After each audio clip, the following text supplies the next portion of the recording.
제가 말씀 보겠습니다. 시편 128편입니다.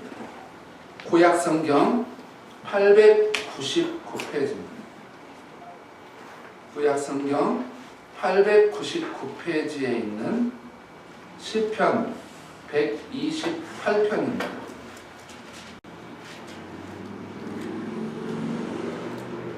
우리 한 절씩 교독합니다. 제가 먼저 읽겠습니다.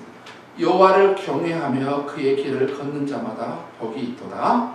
내가 내 손과 내로 먹을 것이라 내가 복되고 형통하리로다. 내 집 안방에 있는 내 아내는 결실한 포도나무 같으며 내 식탁에 둘러 앉은 자식들은 어린 감람나무 같으리로다. 여호와를 경외하는 자는 이같이 복을 얻으리로다. 여호와께서 시온에서 내게 복을 주실지어다. 너는 평생의 예루살렘의 번영을 보며 내 자식의 자식을 볼지어다. 이스라엘의 평강이 있을지어다. 저는 오늘 본문 말씀을 통해서 Father 대문자로 다 되어 있습니다. 왜 그런지 좀 이따가 알게 될 건데요. Father, 아버지라고 하는 제목으로 함께 말씀을 나눕니다. 기도하고 시작하겠습니다. 하나님, 오늘도 저희들이 성경에서 말하는 아버지상, 남편상, 남성상이 무엇인지 귀한 말씀을 통해서 함께 나누기를 원합니다. 마음의 문을 열고 잘 받고 잘 실천하고 변화하고 성숙되어져서 말씀과 같은 삶이 이루어지도록 주여 은혜를 베풀어 주시옵소서. 예수님의 이름으로 기도드렸습니다. 오늘이 Father's Day입니다. 그래서 거기에 맞춰서 하나님의 말씀을 이렇게 준비를 하는데, 제가 개인적으로 가정에 대한 말씀하면 시편 128편 말씀처럼 좋은 말씀, 너무나 이 말씀 제가 읽을 때마다 은혜가 되고, 읽을 때마다 이런 말씀이 우리 가정에도 이루어지기를 원하고, 읽을 때마다 이 말씀이 우리 성도들의 삶에서 이루어지기를 정말 간절한 그런 마음. 이번에도 Father's Day를 맞이해서 하나님 앞에 말씀을 구하고 묵상하는데 여전히 하나님이 이 말씀을 주시는 거예요. 읽을 때마다 너무 은혜로운 말씀. 제가 지금으로부터 5년 전에 여기 지역에 있는 나이 많으신 부부에게 집에 초청을 받았습니다. 물론 그분들이 예수님을 믿지 않는 분들입니다. 그 아내분은 교회 한두 번 정도 방문을 했었고 예수님을 안 믿는 가정입니다. 근데 그 집에 대학교 4학년, 유빅 다니는 4학년이 있었어요. 아마 지금은 졸업했고 취업을 했든지 아니면 대학원을 다니든지 아니면 어떻든지 모르겠습니다. 그때만 해도 대학교 4학년이었어요. 같이 식사를 하다가 제가 그 아들에게 물어봤어요. 혹시 그 자네는 제일 존경하는 분이 누구신가 이렇게 물어봤어요. 그럼 이제 이야기를 해 나가려고. 그랬더니 그 친구가 잠깐의 고민도 없이 딱 입에서 나온 게 뭐냐면 Father, my father. 한국말을 잘했어요. 영어로 한 게 아니라 자기 아버지를 존경한다고 했어요. 굉장히 충격적이에요. 왜냐하면 저는 우리 아이들이 15살 밑에만 해도 저는 아버지처럼 살 거예요. 저는 아버지 같은 남편하고 결혼할 거예요. 그러더니 15살 이후에 그 말이 들어온 적이 없거든요. 지금은 뭐라고 그러냐? 아버지 같은 남편 안 만날 거야. 아버지처럼 안 살고 싶다는 거야. 그런데 이제 요즘 들어와가지고는 뭐라 하냐면 근데 꼭 아빠 같은 사람을 만나게 될 것 같다는 거야. 근데 이제 이 어떤 마음인지 모르겠어요. 우리 여기 청년들도 있는데 여러분들에게 제일 존경하는 사람이 누굽니까? 아버지, father입니다. 라고 하는 이야기를 하게 될지 안 하게 될지 모르겠어요. 근데 저는 물어봤어요. 그래서 그 친구에게 왜 그랬더니 몇 가지를 이야기를 하는데 갑자기 그 아버님이 그렇게 존경스럽고 부럽더라고요. 어떻게 어린아이가 아니라 대학교 4학년인데도 이렇게 아버지를 이렇게 존경할 수 있을까? 근데 이 아버지하고 면밀하게 보니까 아버지하고 너무 이렇게 관계도 좋더라고요. 그리고 제가 이 아버지 Father's Day를 맞이해가지고 가장 그 성경 말고 다른 걸 묵상하는데 그 가정이 생각납니다. 부전자, 그 집안이 다 생각이 나요. 그래서 여러분에게 말씀을 드렸습니다. 여러분, 많은 사회학자들이 이야기하길 현 시대의 가장 큰 위기 중에 하나가 가정의 위기라고 이야기하고 있습니다. 저는 그것도 그럴 것이 뭐냐면 가끔 한국이나 다른 데서 이렇게 뉴스를 접하게 되면 우리가 어렸을 때 그때도 이 가정에 이렇게 범죄들이 남편이 아내에게, 아내가 남편에게, 부모가 자식에게, 자식이 부모에게 이렇게 할 수 있었나? 이런 것을 저는 어렸을 때는 별로 그렇게 많이 듣지 않는데 최근에는 너무 많은 그런 정보를 듣다 보니까 너무 끔찍한 거예요. 가정이. 근데 이 가정이 이런 위기를 맞이할 수밖에 없는 근본적인 이유가 어디 있냐. 가정의 위기인데 그럼 이 가정의 위기가 온 이유가 뭐냐라고 했을 때 많은 사람들이 여러 가지 평가를 하고 여러 가지 진단을 합니다만 그 중에 하나가 뭐냐면은 참 아버지의 부재다. 저는 개인적으로 동감합니다. 참 아버지, 참 남편, 참 아버지, 참 남성상이 없는 시대입니다. 그런 부분에서 오늘 본문 말씀은 우리에게 큰 의미를 주고 있는 것 같습니다. 특별히 참 아버지가 로서의 어떤 그 역할, 참 남편으로서의 그리고 참 남성으로서의 그 역할들이 이게 부재가 일어나는 이런 역할이 잘 안 되는 요인 중에 하나는 저는 여기 에베소서 5장과 에베소서 6장의 이 말씀을 조금 참고를 하려고 합니다. 에베소서 5장에 보면 남편들에 대한 이야기를 해요. 남편들아 아내 사랑하기를 어떻게 사랑합니까? 예수님께서 우리를 사랑해서 십자가에 죽으신 것처럼 우리가 아내를 어느 정도로 사랑했냐면 자기 목숨을 내놓을 정도로 아내를 사랑해야 된다. 이게 모든 성경이 이제 마음에 들었어요. 누가 와이프 될지 몰라도 참 행복한 사람입니다. 여러분 뭐냐면은 자기 아내를 사랑할 때 어떻게 사랑해야 되냐면은 내 목숨을 내놓을 정도로 아내를 사랑해야 돼요. 자 이렇게 사랑하는 아내를 이렇게 사랑하는 남편이 있어요. 그럼 부부관계가 이상하게 잘못될 수가 없는 거 아니겠습니까?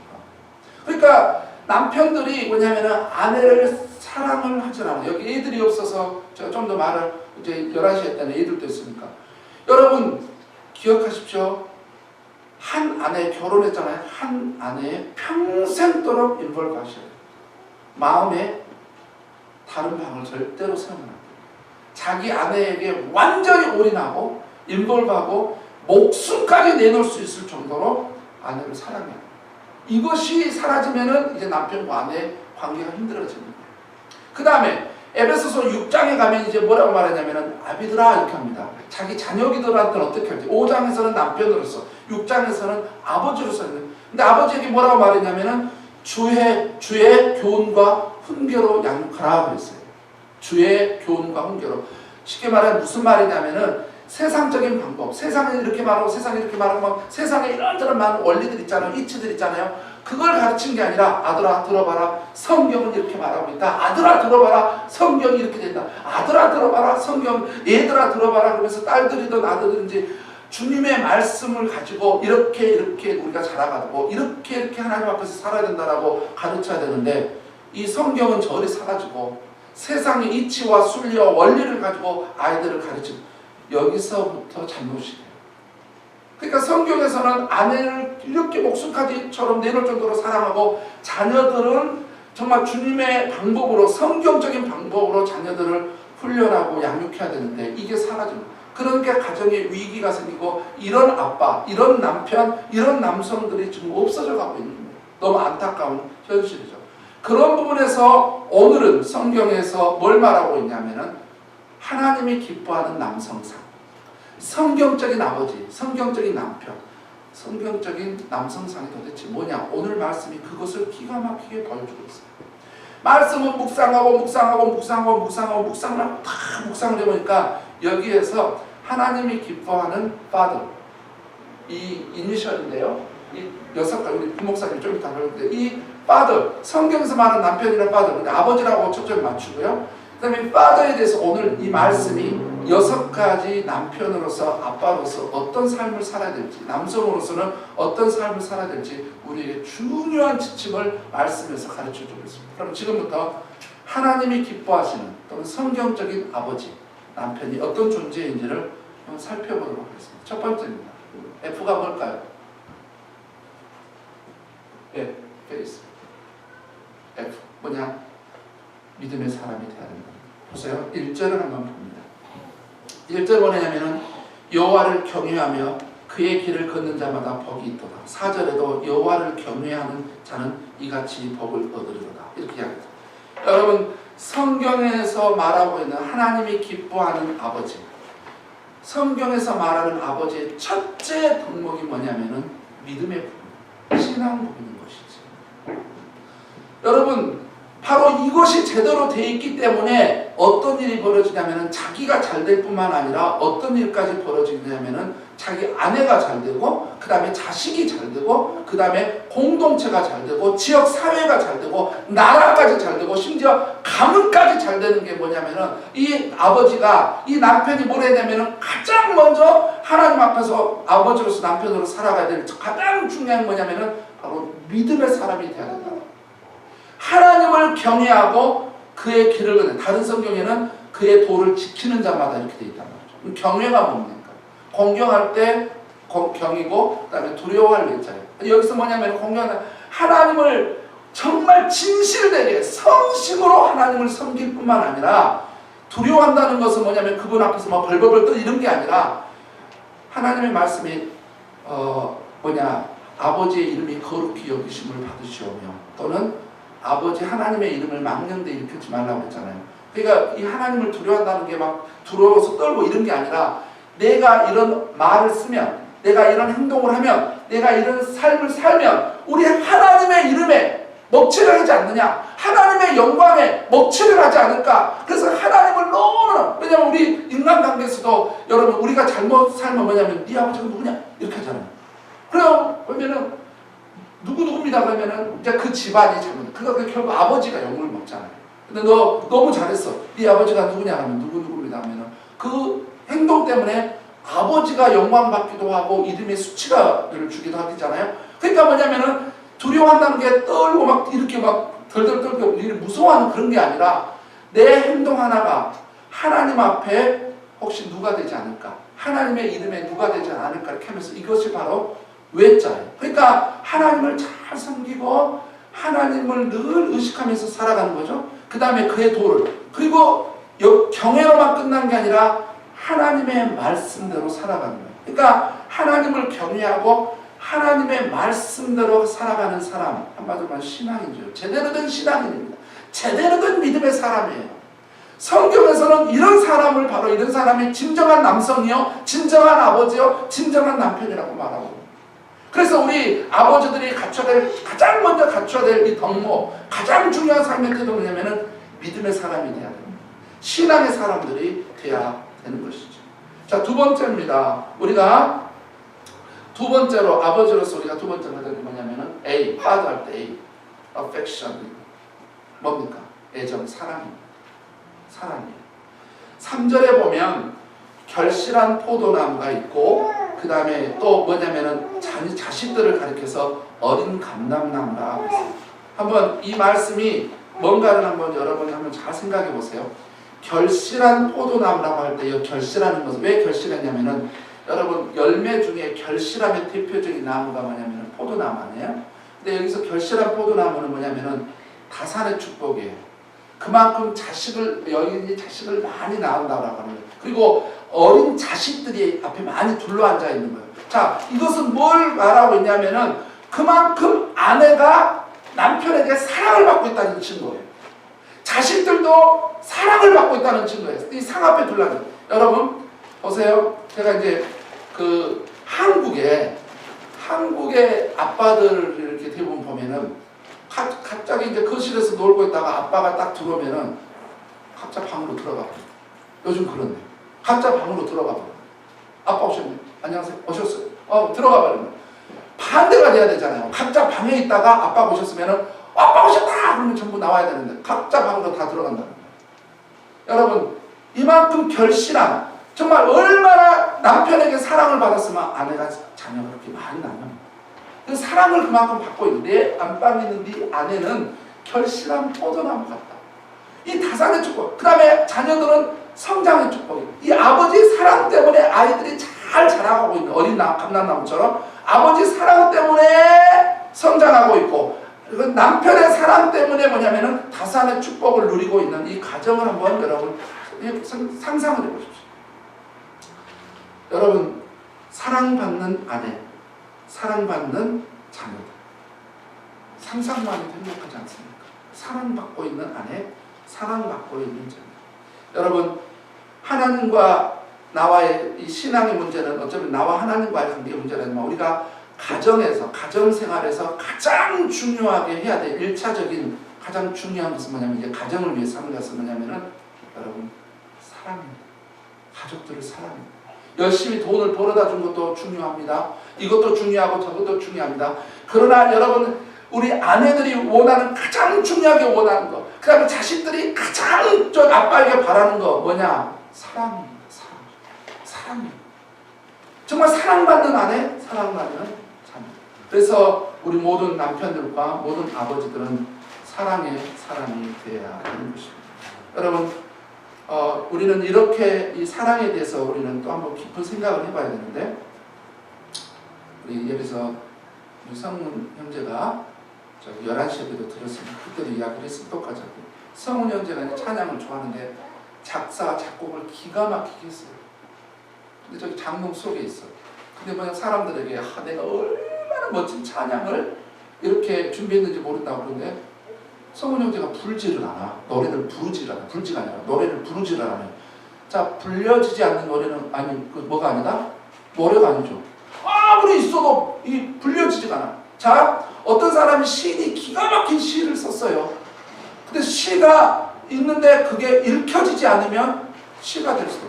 누가 기가 막힌 화가가 있어요. 화가가 있는데 기가 막힌 구상을 했어. 그래서 해가지고 했는데 그 사람이 그리지 않았어요. 그려지지 않는 것은 그림이 아닌 것이죠. 누가 건물에 대해서 기가 막힌 디자인을 했어요. 근데 그게 지어지지 않으면 건물이 아닌 것이죠. 그럼 사랑은 뭐냐? 여러분 표현되지 않는 것은 사랑이 아닙니다. 사랑은 반드시 표현돼야 돼요. 말로 표현돼야 되고 행동으로 해야 돼요. 저도 35세 전까지는 제가 우리 인생의 선배들이나 제 스스로 생각할 때 뭐라 하냐면은 남자는 과묵이 미덕이라고 생각했어요.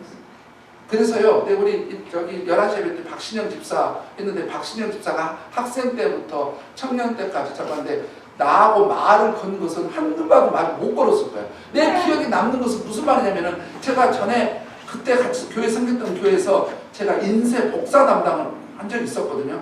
그때 박신영 집사가 와가지고 윤길남 형제님 저 복사 좀 해줄 수 있어요? 이 말 외에는 아무것도 생각이 안 나더라고. 왜냐하면 무조건 남자가 과묵해야 돼. 이렇게만 생각하고 살았던 것이죠. 그런데 굉장히 하나님이 나를 많이 깨뜨리셨어요. 표현해야 되는 것을. 여러분 반드시 아내를 향해서 아이들을 향해서 뭐냐면은 사랑한다고 말로 표현하고 행동으로 하고 아이들이 있는 데서 엄마를 따뜻하게 안아주고 사랑한다고 고백하고 아이들에게도 허그를 해주고 하고 그 다음에 구체적인 그들의 필요들을 채우면서 왜냐면은 사랑은 반드시 표현돼야 된다. 그래서 우리 아빠들이 남편들이 사랑의 사람이 돼야 된다. 세 번째 T는 뭘까요? 트러스트. 예, 신뢰할 수 있는 사람이 되어야 된다.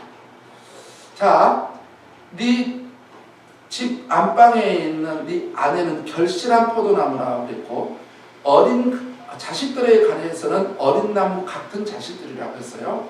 근데 이 부분에서 여러분 이제 포도나무가 뭘 의미하고 감람나무가 뭘 의미할까 이렇게 이걸 성경적으로 조금 보자면 사사기 8장에 보면 기드온이 아들들이 여러 명이 있었어요. 근데 그 아들들 중에 못된 아들이 한 명 있었어요. 아비멜렉이다. 이 못된 아들이 자기가 이스라엘 지도자가 되려고 자기 형제간들을 전부 죽여버립니다. 그러니까 기드온 아들들을 전부 죽여요. 그래서 자기가 왕을 하려고. 그런데 그 중에 살아남는 아들이 한 명 있었어요. 요담이라고 하는 아들이 살아남았어요. 근데 이 요담이 이제 아비멜렉을 비유로 해가지고 우화를 말합니다. 요담의 그것을 우화라고 그러는데 이제 나무들은 이스라엘 백성들이고 이제 각 다양한 이제 특별한 나무들이 이제 누가 이 지도자가 될 거냐고 했는데 이 나무들이 찾아가고 이스라엘 백성들이 찾아갔다는 거죠. 그런데 그때 포도나무에게 찾아갔어요.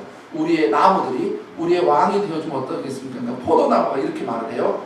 하나님과 사람을 기쁘게 하는 일을 내가 놔두고 어찌 내가 너희들의 왕이 되겠느냐.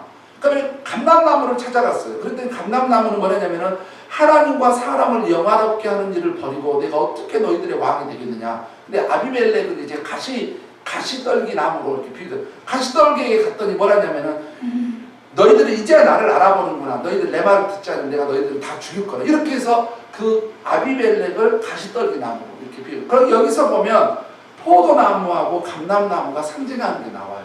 여러분 포도나무는 하나님과 사람을 기쁘게 한다라는 의미로서의 나무고, 감람나무는 거기서 나오는 기름으로 이렇게 대제사장이라든지 왕할 때 즉위식을 할 때 거기서 나오는 이제 기름으로 이렇게 붓잖아요. 올리브라고 하는. 근데 그 하나님과 사람을 영화롭게 하는 데 있어요. 그런데 그런 특성을 가진 것 외에 여러분 어린 감람나무하고 포도나무에게 특수성이 있어요. 이걸 여러분 기억하셔야 돼요. 여러분 혹시 여러분이 지나다니다가 아니면 이미 한국에서 포도 농장을 가봤거나 아니면 포도 그런 그 하는 데를 여러분 근처를 가봤거나 아니면 이 지역에서 잘 봐보세요. 포도나무는 나무가 그렇게 연약하답니다. 그래서 사과나무나 배나무나 자두나무처럼 지 혼자 딱 땡그라니 자라가지고 열매를 맺을 것 같습니까? 포도나무는 절대 그렇게 못하고 반드시 지지대를 세워서 어떤 나무를 세워서 나무에게 힘을 붙여주든지 아니면 뭘 타고 올라가든지 혼자 자라서 열매를 혼자 맺을 수 없는 나무예요. 어린 감람나무도 마찬가지입니다. 어린 나무 감람나무가 바람이 불면 넘어지기 때문에 반드시 뭐냐면은 보호해줘야 됩니다. 여러분 가끔 공원이라든지 산 같은 데 가면은 게리오크가 조그맣게 자라면 이것을 보호하려고 지지대를 세워주고 막 이렇게 보호하고 철망 같은 걸로 보호해서 안 넘어지게 이렇게 하는 걸 보거든요. 왜냐면 연약하니까. 자, 그럼 왜 어린 감람나무 자식들에게 말을 했고 아내는 포도나무라고 비유를 했느냐라고 했을 때 이게 뭐냐면은 굉장히 중요한 의미를 갖는 거예요.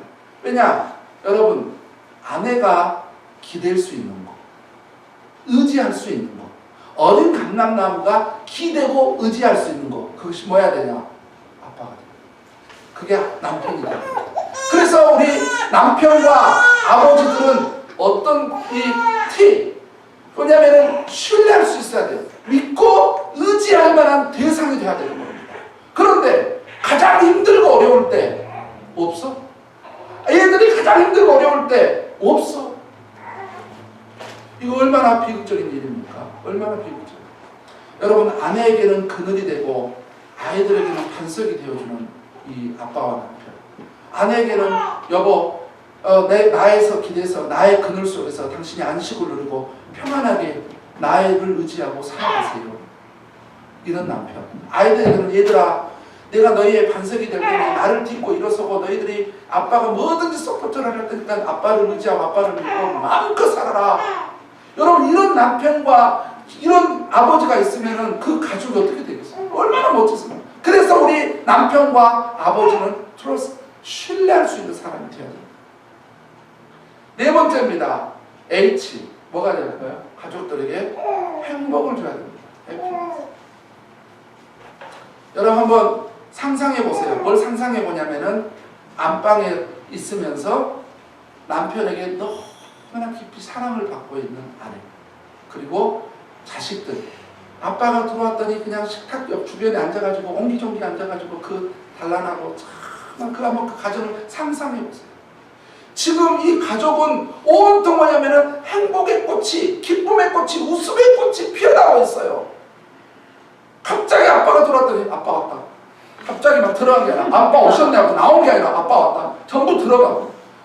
부인도 남편이 왔는데 왔어요? 고생하셨네요? 그리고 아무 관심도 없어. 누가 이런 집에서 살고 싶겠어요? 네? 우리 집도 잘 들으세요. 누가 이런 집에서 살고 싶겠냐고. 갑자기 둘이 멋있게 이야기하다가 주인은 갑자기 오면 아빠 오셨어요 하고 자기 방으로 가버려. 우리 아내는 우리 주인이랑 놀고 있더니 갑자기 부엌으로 가네. 나 혼자 거실에 있어. 이게 뭐지? 이게 뭐예요? 왜 둘이 행복하게 있더니? 네? 그러면 안 되고 각자 부엌에 있다가 그 다음에 방에 있다가 하면 아빠 오셨네 여보 오셨어요 하고 막 내 주변을 앉아가지고 뭐 오늘 뭔 일 있어야 되는데 아무 말을 안 해. 관심이 없어. 누가 이런 집에서 살고 싶겠냐고요. 즐거운 곳에서는 날 오라 하여도 필요 없어. 우리 아내와 우리 자식들이 있으니 내가 왜 그런 걸 이래야 되는데 즐거운 곳을 찾아가야겠다. 행복 기쁜 곳을 찾아가 이러면 안 되는 거잖아요.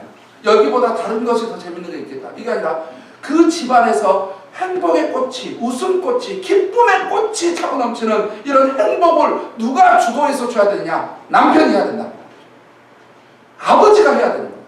만약 아버지가 나는 이거 잘못해, 여러분 개발하세요. 아이들에게 아이스 브레이킹 하는 것도 해가지고 막 레크레이션 있는 것도 좀 하고, 그 다음에 아이들하고 자꾸 뭔가 이렇게 할 수 있는 것을 여러분 개발하셔야 됩니다. 개발하셔야 돼요. 여러분 이런 부분에서 어른들은 항상 이런 이야기를 하잖아요. 과하망사상이다. 고사상이고 가정이 잘 돼야 모든 게 잘 된다 이런 말도 있잖아요. 그런데 어른들이 제가 실버 이 한국에 있을 때 여기 오기 전에 그 실버 목장 노인네들에 대해서 한 3년 정도 일부러 제가 모든 세대 사역을 다 해봤는데 노인네들만 안 해봐가지고 제가 일부러 다른 사람 싫어하는 노인들을 하겠다 해가지고 오기 전에 3년 정도 그 나이 많이 드신 분들을 했어요. 그분들을 이야기를 들으면 어떤 분은 얼굴이 어둡고 웃음기가 없는 사람이 있고 어떤 사람은 늙었는데도 나이가 드셨는데 얼굴이 밝고 기고 가만히 들어보면 어떠냐면은 얼굴이 밝고 웃은 사람들은 뭐냐면은 좋은 추억들이 많아. 그러니까 내가 우리가 어렸을 때 이랬는데 어렸을 때 어렸을 때 막 이야기만 다른 분들은 뭐 할 때 뭐냐면은 나는 맨 일만 했는데 네? 맨날 야단만 먹었는데 이런 분 가족들하고 행복하게 보냈던 시간들이 없는 거예요. 근데 그 얼굴의 얼굴에 딱 어두운 얼굴과 밝은 얼굴이 어떻게 인생을 똑같이 살았는데 그렇게 달라지는 거예요. 여러분 그래서 저는 남편들과 아버지들에게 권면합니다. 열심히 일하는 거 좋습니다. 그것도 아름다울 수 있어요. 그러나 여러분 가족들을 위해서 반드시 시간을 내십니다. 반드시 가족을 위해서, 아내를 위해서, 자식들을 위해서 일을 하느라고 뭐 하느라고 시간이 없다가 아니라 아무리 바쁘고 뭐 하더라도 시간을 잘라서 반드시 아내를 향해서 자식들을 향해서 시간을 떼놓으시기 바랍니다. 그것이 만약에 안 될 것 같다 참석하지 마세요. 어? 그래 안 될 것 같으면 참석하지 마세요. 그리고 그런 남자한테 수직하지 마세요. 저기 뭐냐 라운도 잘 들어. 너도 그렇게 안 할 것 같으면 너 장가 가지 마. 여러분 우리가 반드시 시간을 내서 가족들하고 보내서 아름다운 추억을 많이 만들어서 웃음꽃이 행복의 꽃이 나이가 먹을수록 저 추억을 먹고 산다고 그러잖아요. 아 그때 그랬지 그때 그랬지. 그런데 나이가 먹었는데 할 말이 없어. 우리 어렸을 때 뭐 했어? 아빠는 나 어렸을 때 뭐 해줬어요? 이게 아니라 아빠 그때요 내가 얼마나 좋았는지 몰라. 여보 그때 내가 얼마나 좋았는지 몰라. 이것을 계속 추억을 먹고 행복하게 살아야 되는데 이 행복의 주도는 남편과 아버지의 몫이다. 기억하십시오. 자 이제 2로 넘어갑니다. 이제 점점 끝나가고 있습니다. 이그잼플입니다. 이그잼플. 본이 돼야 되는 거죠. 모델이 돼야 됩니다. 자 말씀을 잘 보세요. 어떻게 구성이 되어 있냐면 여호와를 경외하며 그의 길을 걷는 자마다 복이 있도다. 신앙의 본이 되고 있습니다. 2절은 어떤 본이 되고 있냐. 네가 네 손이 수고한 대로 먹을 것이다. 직장생활 또는 사업에도 본이 되고 자기가 일하는 거에 있어서 본을 보이고 있죠. 왜냐하면 빈둥빈둥하는 남자가 아닙니다. 세 번째는 어떤 사람이냐. 내 집에 있는 아내, 내 아내 그리고 식탁에 둘러있는 자식들 가정생활에 본이 되고 있습니다. 보세요.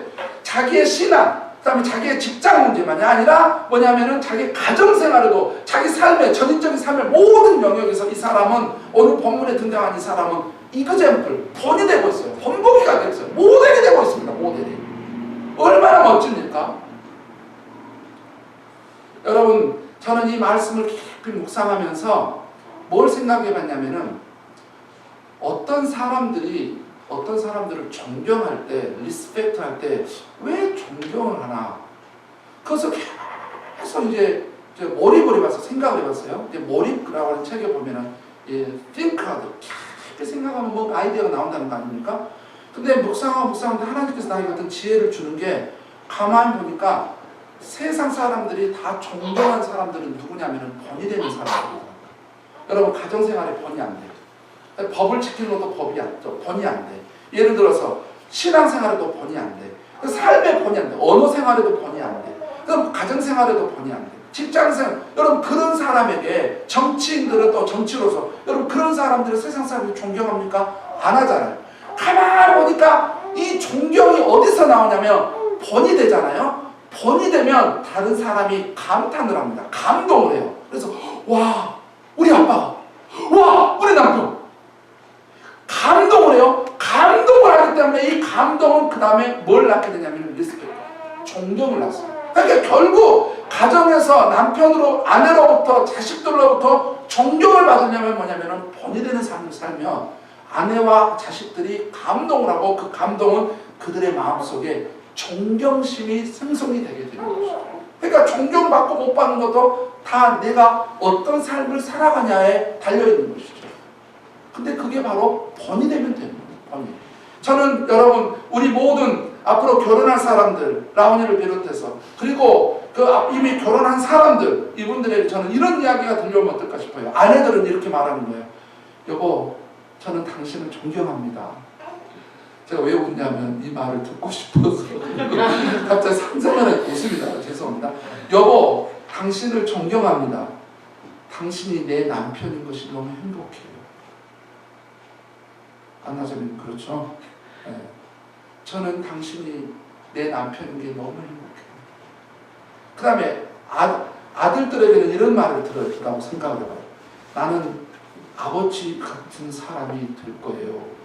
근데 아들이 이렇게 말을 해요. 저는 아버지처럼 안 살 거예요. 딸들에게 이런 말을 한번 듣는다고 생각을 해봐요. 나는 아버지 같은 사람하고 결혼할 거예요. 그리고 딸들이 아버지 같은 사람하고 결혼 안 할 거예요. 이렇게 되면 안 되죠. 여러분 아내에게 존경받고 아들에게는 아버지 같은 사람이 될래요. 딸들에게는 아버지 같은 사람하고 결혼하고 싶어요라고 여러분 이런 이야기를 들은 남편은 얼마나 행복해요. 바로 그게 어디서 형성이 되냐? 이게 이제 본이 되면 돼요. 자 마지막입니다. 자 R은 뭡니까? 뭐예요? 책임이죠. 책임입니다. 이제 마지막으로 우리는 남편으로서 성경적으로 본문에서 어떤 남편이 하나님이 기뻐하는 남편, 하나님이 기뻐하는 아버지, 남성상에 대해서 이제 마지막으로 보게 되는데 그 책무가 뭐냐? 2절을 보니까 네가 네 손이 수고한 대로 먹을 것이라 이렇게 되어 있습니다. 수고한다. 뭡니까? 레이버. 한마디로 말하면은 가정의 경제적, 1차적인 책임이 남편에게 있는 것입니다. 아버지에게 있는 거예요. 아내 그리고 자식들이 바로 이 남편과 아내의 노동을 통해서 그들이 먹고 사는데 어려움을 어렵게 살지 않도록 제공해야 되는데 그 경제적인 1차적인 책임이 누구에 있냐?